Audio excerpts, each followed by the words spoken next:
یہ حال ایک کا نہیں ہوا، نمرود کو دیکھ لیں، حضرت ابراہیم علیہ السلام کو کہتا تھا میں رب ہوں، آپ نے فرمایا رب تو وہ ہے جو زندہ کرتا اور مارتا ہے۔ ایک موت کا قیدی بلایا، کہنے لگا ہاں بھائی کتنے دن رہ گئے تھے پھانسی میں؟ کہنے لگا جی پرسوں ہونی تھی، کہا جا تجھے آزاد کیا، لو میں بھی زندگی دیتا ہوں۔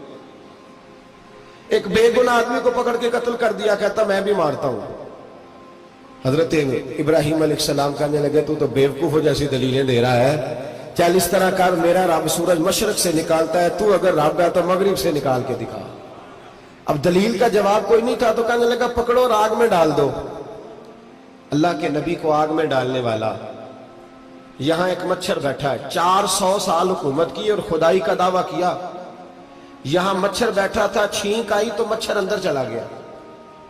پہلے دربار کا ادب یہ تھا کہ جو آئے سجدہ کرے، اب اس کے سر پہ کوئی چیز مارتا تھا تو اسے سکون ہوتا تھا، مچھر تھوڑی دیر کے لیے اس کا دماغ چھوڑتا تھا۔ او بھائی یہ اس دھرتی پہ اللہ نے لوگوں کو نظارے دکھائے اور ہمیں سمجھانے کے لیے دکھائے، ہمیں تفکر کی، غور کی دعوت دی کہ دیکھ لینا، اپنے عمل کو پرکھنا۔ تمہارے عمل حضرت موسیٰ کے فرما برداروں جیسے ہیں، جناب ابراہیم کے فرما برداروں جیسے ہیں، یا بن کے بیٹھ گئے ہو؟ اب دربار کا ادب یہ ہے، بے بسی کا یہ حال ہے کہ جوتے لٹکتے ہیں دربار میں، جو آتا ہے جوتا کھینچتا ہے، اور ادب یہ ہے کہ 10 جوتے نمرود کے سر پہ مارے، اور 400 سال جوتے لگتے رہے۔ روتا تھا، جو آدمی آتا تھا منتیں کرتا تھا، کہتا تھا کہیں سے کوئی دوائی مل جائے گی۔ پاگلوں جیسی زندگی گزاری، پاگلوں جیسی سخت، وہ تو حساب، وقوع قیامت تو حساب ہوگا ہی۔ یہاں لوگ پاگل ہو کے مرتے ہیں، معاذ اللہ، نفسیاتی مریض ہو کے مرتے ہیں۔ یہاں آخری وقت اتنا سخت آتا ہے کہ دنیا موت کی دعائیں مانگتی ہے۔ میرے بھائی جب انسان ظلم کرتا ہے تو بھول جاتا ہے کہ شاید مجھے پوچھے گا کوئی نہیں، جب وہ زیادتی کرتا ہے تو بھول جاتا ہے، جب وہ کسی کا حق کھاتا ہے تو وہ کہتا ہے شاید اس کا تو وارث ہی کوئی نہیں جس کو میں لوٹ رہا ہوں۔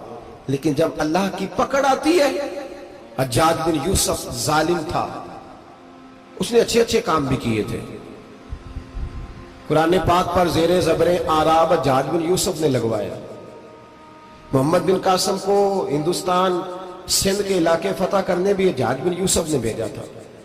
ساری خوبیاں اپنی جگہ پر، ظالم بہت بڑا تھا۔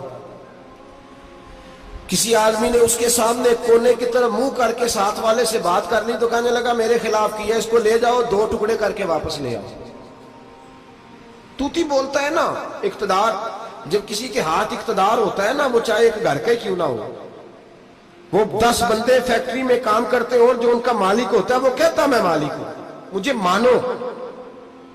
جب تو صاحب اقتدار ہوتا ہے نا، جب تو سسر بن کے بیٹھتا ہے اور کسی غریب گھر کی بہو آتی ہے 2-4 تو کہتا میرا اقتدار ہونا چاہیے، جب میں کھانسنے لگوں تو ہر آدمی کے ہاتھ میں ٹشو پیپر ہونا چاہیے، جب میں بولنے لگوں تو بندھے ہوئے ہاتھوں سے ہر آدمی جی جی کرتا ہوا کھڑا ہونا چاہیے۔ جس آدمی کا، اور یہ کام بہو بھی کرتی ہے کئی دفعہ، وہ بھی کہتی ہے کہ تمہیں پتہ نہیں میں کتنا لمبا چوڑا جہیز لے کے آئی ہوں، جب میں سونے کے لیے اپنے بیڈ روم میں جاؤں تو خبردار بوڑھے بابے کو اجازت نہیں کہ وہ کھانسے، اماں کو چاہیے کہ اگر اس کو بڑی سخت پیاس بھی لگی ہے تو میرے سوتے باورچی خانے میں برتن نہ کھٹکھٹائے۔